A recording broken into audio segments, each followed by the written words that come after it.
I'm saying that it is now so distorted that to get the economy back to health, we're going to have to reset some basic parameters of our economy. And one of them in this environment would be a higher tax burden on the upper income than a conservative like myself would ordinarily advocate. But right now, this isn't about growth. This isn't about morning in America in 1980. This is about solvency. This is about cleaning up the mess the morning after from a 30-year binge that wasn't sustainable, as we've learned. And one of the problems at the Republican Party, it seems to me, is, as you say, the tax cutting has become a kind of theology. And so that when you bring up the fact that if you do extend the Bush tax cuts, so if you have further tax cuts, you will lose revenue, people say, no, no, no, that's not how it works. You know, if we cut taxes, we will get more revenue. Reagan did it, and they often point to the Reagan tax cuts.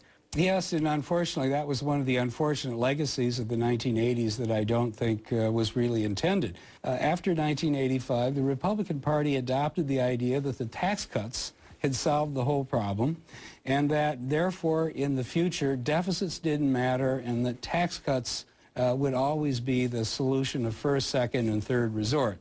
And I think once that got embedded in a whole generation of new Republican congressmen and senators became drilled in that catechism and then became positioned politically on that proposition, it really led the party out into the wilderness. And then when Dick Cheney, who should have known better in the 201 debate, I think it was, about the first Bush tax cut, that was totally not needed, said, well, Reagan proved that deficits don't matter. Reagan proved nothing of the kind, and yet that became the mantra, and it just led the Republican Party away from its traditional sound money,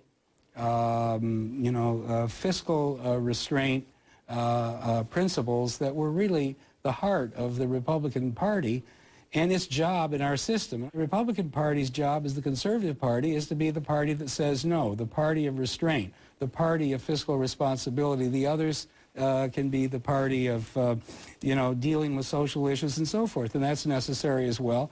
But when you have both parties playing the Santa Claus, and you have no one willing to spend political capital on fiscal and financial restraint, we end up with the situation we had by 2008. I'll never forgive the Bush administration and Paulson for basically destroying the last vestige of fiscal responsibility that we had in the Republican Party. After that, I don't know how we ever make the tough choices.